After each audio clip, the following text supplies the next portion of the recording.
여러분, 단짠이란 말 들어보셨죠? 최고의 맛조합을 뜻하는 표현 중에 하나인데요. 단 것과 짠 것을 번갈아 먹어줘야 제맛이다 라는 의미로 사용이 됩니다. 단 음식을 많이 먹고 나면 짠 음식이 땡기고 또 짠 걸 한참 먹고 나면 단 게 땡기는 것이 자극적인 맛에 익숙한 현대인들에게는 어찌 보면 당연한 것이라고 해요. 실제 많은 사람들이 한 번의 식사 중에도 반찬을 단 것, 짠 것 순서로 번갈아 먹는다고 하고요. 또 식사가 전반적으로 짭짤했다면 디저트로 달달한 것을 찾아 먹는다고도 합니다. 하지만 이 단짠이란 것이 건강에는 매우 치명적인 악영향을 끼친다고 하지요. 입에 들어가자마자 단맛을 느끼게 해주는 설탕이나 액상과당, 또 짠맛을 곧바로 느끼게 해주는 나트륨 같은 것들은 몸에 들어가 너무 빠르게 흡수가 되기 때문에 그 양이 일정 수준보다 많아지게 되면 몸의 호르몬 시스템을 망쳐서 여러 가지 질병을 유발한다고 합니다. 게다가 단맛과 짠맛의 상승작용은 익숙해지면 익숙해질수록 더 짠맛, 더 단맛을 추구하게 되고 필연적으로 고혈압, 지방간, 고지혈증 같은 여러 가지 질병이나 심지어 암까지도 유발한다고 하지요. 또 그런 식습관이 포만감을 덜 느끼게 만들기 때문에 결국 비만으로도 이어지게 된다고 합니다. 그래서 의사들은 그저 입이 즐거워하는 맛을 따라가지 말고 식재료 본연의 맛을 느낄 수 있는 식단을 통해 건강을 챙길 것을 권한다고 하지요. 어떻습니까, 여러분? 여러분들도 이런 단짠에 좀 익숙해져 있으신가요? 지난 시간 우리는 장터 아이들의 비유를 함께 나눴습니다. 그 내용은 주님께서 피리를 불 때 춤을 추지 않거나 세례 요한이 곡을 했을 때 가슴을 치지 않은 무감각한 사람들을 꾸짖는 내용이 아니었지요. 오히려 자기들만의 옳고 그름의 의의 잣대를 두고서, 다른 말로 율법을 근거로 해서 자신들의 피리 소리에 춤추지 않았던 세례 요한, 이거 뭐라 그랬습니까? 그들 스스로의 율법 준행을 통해 이미 천국을 확보했다고 생각하는 바리새인들의 그 의인 코스프레 행렬에 동참하지 않은 것이라 그랬지요. 다들 나는 의롭다고, 나는 선민이라고 하는 그 판국에 다들 그렇게 생각하고 있는 그 와중에 죄인의 옷인 그 가죽옷을 입고 양식 없어 줄여 죽을 자임을 고백했던 것이 바로 세례 요한이었으니까요. 또 다들 곡을 할 때 가슴을 치지 않았던 예수님, 이건 무슨 말이라 그랬습니까? 모두가 죽도록 금식하고 다 인내하고 절제하는 그 율법 준수의 대의를 따르려는 그 행렬에 동참하기는커녕 금식도 안 하고 세리와 죄인들과 진탕 술이나 먹는 그 예수가 바리새인들의 눈에는 곡을 할 때 가슴을 치지 않는 무감각한 자였다는 것입니다. 그러한 흐름은 오늘날까지 똑같은 모습을 하고 있다고 그랬지요. 은혜 운운하면서도 여전히 율법을 얼마나 잘 행하는가를 믿음의 척도로 두고서 은혜의 세계로 들어가려고 하는 자들을 향해 왜 이 피리 소리에, 왜 이 애곡 소리에 반응하지 않고 기독교의 격을 떨어뜨리냐고 정죄를 쏟아내고 있는 것이 오늘날 대부분의 교회들입니다. 그러한 세대, 그거 어떤 세대라 그랬습니까? 악하고 음란한 세대라 그랬지요. 바로 그 악하고 음란한 세대에게 주님께서는 마태복음 11장 전체를 통해 율법의 시대가 끝이 났고 은혜의 새 시대가 열렸다라는 구원의 선포를 하셨던 것이었어요. 오늘 우리는 마태복음 12장 1절부터 13절까지를 본문으로 읽었습니다. 바로 앞에서 율법의 시대의 종식과 은혜라고 하는 새 시대를 선포하셨다면 이제 그에 이어서 뭐가 기록되어 있어야 좋겠어요? 당연히 그 새 시대를 확증하는 사건이 기록되어 있는 게 맞겠지요. 오늘 본문에는 두 개의 사건이 기록되어 있는데 결론을 서둘러 먼저 말씀을 드리자면 이 두 사건이 바로 그 은혜의 새 시대가 열렸다라는 것을 증명하는 사건입니다. 첫 번째 사건은 주님께서 안식일에 밀밭 사이를 지나가시던 중에 제자들이 배가 고파서 이삭을 잘라 먹었던 사건인데요. 병행 구절이 있는 누가복음 6장을 보면 이걸 그냥 잘라 먹은 게 아니라 자른 다음 손으로 비벼서 먹었다라고 조금 더 자세히 기록이 되어 있습니다. 바리새인들은 바로 이걸 트집 잡아서 주님께 따지고 들었던 것이죠. 율법은 안식일에 노동을 금하고 있다라는 것을 우리가 잘 알고 있습니다. 조금 자세한 조항을 따져보자면 율법으로 금지된 안식일의 노동이 총 39가지가 있어요. 그 중에 17번째, 18번째, 19번째 노동이 바로 추수하기, 타작하기, 키질하기입니다. 밀을 자른 것은 엄밀히 보면 추수 행위에 해당이 되고, 비벼서 껍질을 까서 알맹이를 꺼내 먹은 행위도 까다롭게 보자면 타작하고 키질하는 행위의 축소판이라고 할 수 있는 것이거든요. 바리새인들의 지적은 바리새인들의 입장에서는 정당한 것이었단 말입니다. 두 번째 사건은 주님께서 회당에 들어가셨을 때 일어난 사건이었죠. 거기에 한편 손 마른 사람, 누가복음에 따르면 오른편 손 마른 사람이 있었고, 주님께서는 그 마른 손을 고쳐주셨습니다. 그날은 바로 안식일이었죠. 안식일에 치료, 시술 등에 해당되는 의료 행위가 당연히 금지되어 있는 것인데 바로 그걸 주님께서 하셨다는 말씀입니다. 사람들은 예수님이 그 손 마른 사람을 과연 안식일인데 고치실 것인가를 두고 주님께 질문을 했지요. 그 사람들을 누가는 서기관과 바리새인들이라고 지목을 하고 있습니다. 질문의 내용은요, 안식일에 병 고치는 것이 옳습니까? 하는 것이었습니다. 이걸 보면 서기관들과 바리새인들은 주님의 치유 능력에 대해서는 이미 확신을 하고 있었고 의심하지 않고 이견조차 없었던 것이라고 보입니다. 고칠 수 있는가 없는가 하는 것에 아무런 관심이 없고 고칠 것인가 고치지 않을 것인가를 두고 지켜보고 있었던 것이니까요. 거기에 대해 주님께서는 양이 안식일에 구덩이에 빠졌으면 안 구하겠어? 사람이 양보다 얼마나 더 귀한데? 라고 반문을 하셨습니다. 누가복음을 보면 그 반문에 대한 내용이 좀 더 자세히 나와 있는데요. 누가복음 6장 9절 읽어드립니다. 예수께서 그들에게 이르시되 내가 너희에게 묻노니 안식일에 선을 행하는 것과 악을 행하는 것, 생명을 구하는 것과 죽이는 것 어느 것이 옳으냐 하시며, 그리고는 손 마른 사람의 그 손을 막 고쳐버리셨어요. 바리새인들의 입장에서 보자면 이건 주님께서 상당한 억지를 부리신 것입니다. 일단 안식일에 구덩이에 빠진 양을 바리새인들은 구하지 않아요. 왜? 안식일에는 노동을 하면 안 되니까. 물론 그 구덩이에 빠진 양을 다음 날까지 방치했을 때 죽게 될 것이다 라고 판단이 된다면 구합니다. 하지만 지금 그 회당에 나와서 앉아있는 오른손 마른 사람이 내일까지 기다리면 죽습니까? 이미 오래전부터 알아왔던 것이잖아요. 그리고 하루 더 있다가 고쳐줘도 충분한 상황입니다. 손 마른 사람이 지금 막 아파 죽겠다고 오늘 꼭 좀 고쳐달라고 떼쓰고 있었던 상황도 아니고, 심지어 고쳐달라는 요청조차도 하지 않고 있었는데 주님께서 굳이 그 안식일 당일에 의수를 행해버린 것이었거든요. 여러분 생각해 보십시오. 율법을 기준할 때 안식일에 선을 행하는 것, 안식일에 악을 행하는 것, 또 안식일에 생명을 구하는 것 혹은 죽이는 것 어느 것이 옳습니까? 이건 다 틀린 거예요. 선도 악도 행하면 안 되고 생명을 구하는 것도 생명을 죽이는 것도 다 하면 안 되는 것이란 말입니다. 안식일에 뭘 하면 그게 안식일을 범한 것이죠. 예수님께서 똑바로 질문을 하실 요량이었다면 안식일에 선을 행하는 것과 안식일에 선을 행하지 않는 것 어느 게 옳아? 이렇게 물으셨어야 맞다는 말입니다. 그렇게 물으셨다면 당연히 바리새인들은 안식일에는 선이라도 행하지 않는 게 옳지요, 이 정답을 딱 말했을 것이거든요. 그런데 그런 말도 안 되는 질문을 던져 놓으시고서 덜컥 치료를 해버리신 것이란 말입니다. 앞서 밀을 잘라먹은 사건도요, 주님의 대응 방식은 상당히 무리스럽습니다. 방어의 논리로 펴신 것이 제사장 다윗이 그 제사장 외에는 먹을 수 없는 진설병을 자기도 먹고 자기와 함께한 자들에게도 줘서 먹게 한 사건이 있었거든요. 거기에다 안식일에 제사장들이 성전 안에서 안식을 범해도 된다고 덧붙이셨습니다. 당연히 제사장들은 죄가 성립되지 않지요. 왜? 안식일에도 성전에서는 제사가 돌아가고 있으니까 제사장들이 하는 일이 제사를 집행하는 것인데 당연히 일을 할 수밖에 없단 말입니다.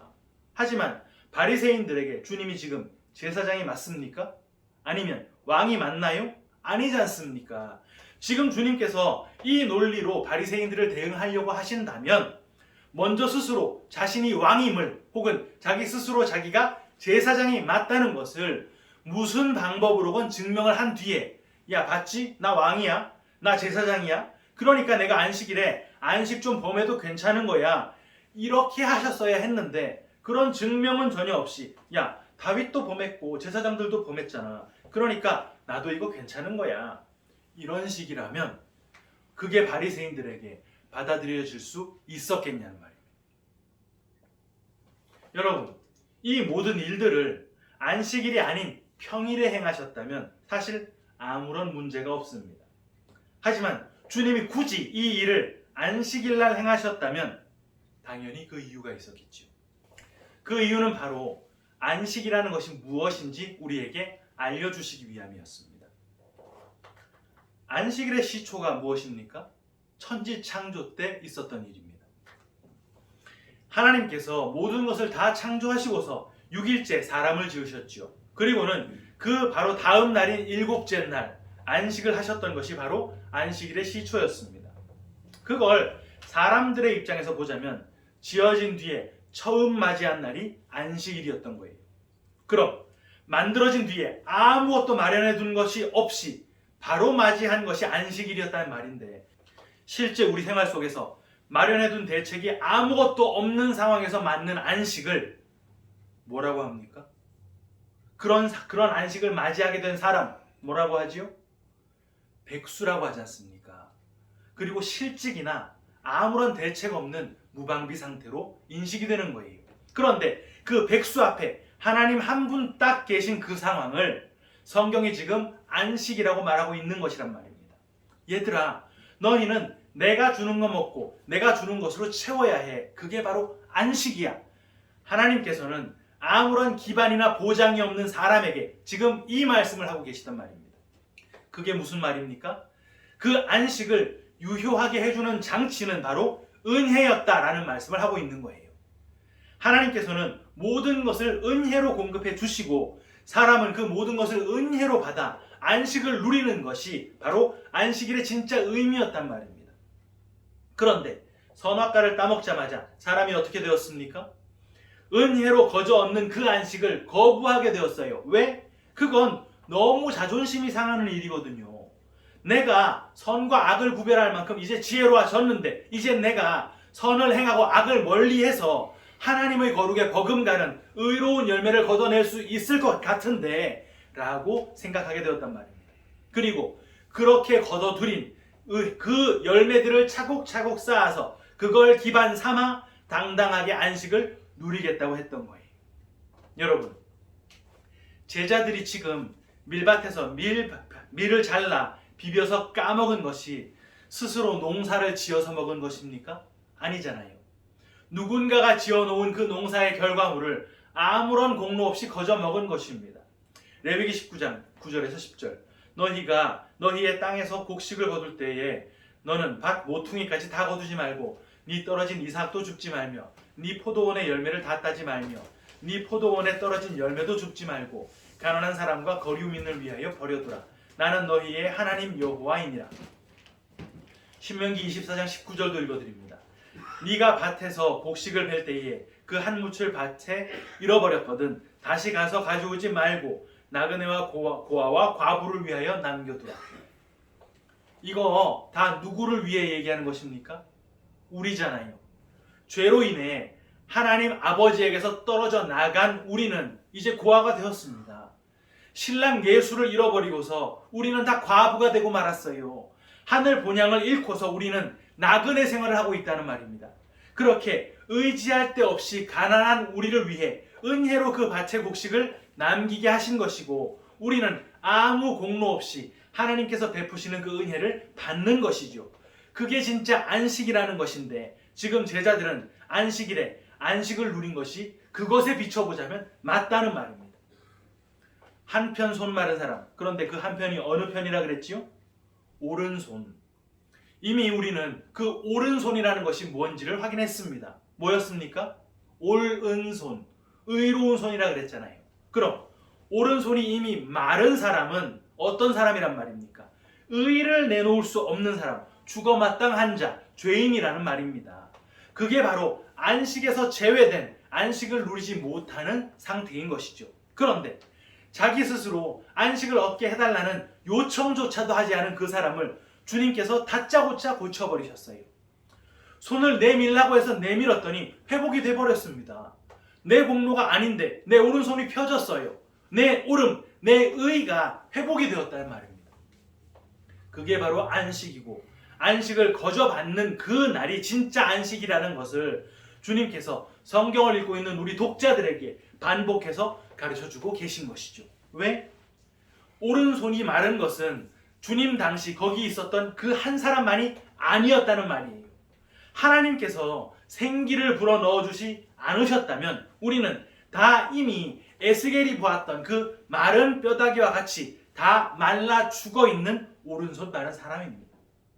그런 우리에게 은혜로 생기를 불어넣어 주셔서 우리의 그 마른 오른손이 쭉 펴지고 참 의로운 손이 되었던 것이죠.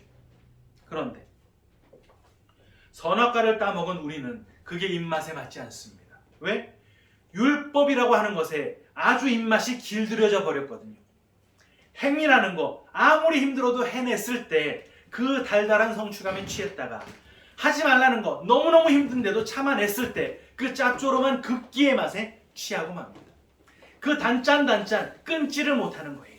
내가 좋아하는 취향의 안식이 그렇게 이미 존재했단 말입니다. 어떤 취향입니까? 쉬기 전에 미리미리 넉넉하게 벌어서 좀 쟁여놔야 든든하고, 여차할 때 의지할 만한 뒷배가 있어야 그 안식이 편안한 것입니다. 그거 마련이 되었더니 이제 이미 배가 부르네요. 거지같이 남이 해놓은 밭에 들어가서 밀 까먹는 그 쪽팔린 짓을 할 필요가 없더라는 것입니다.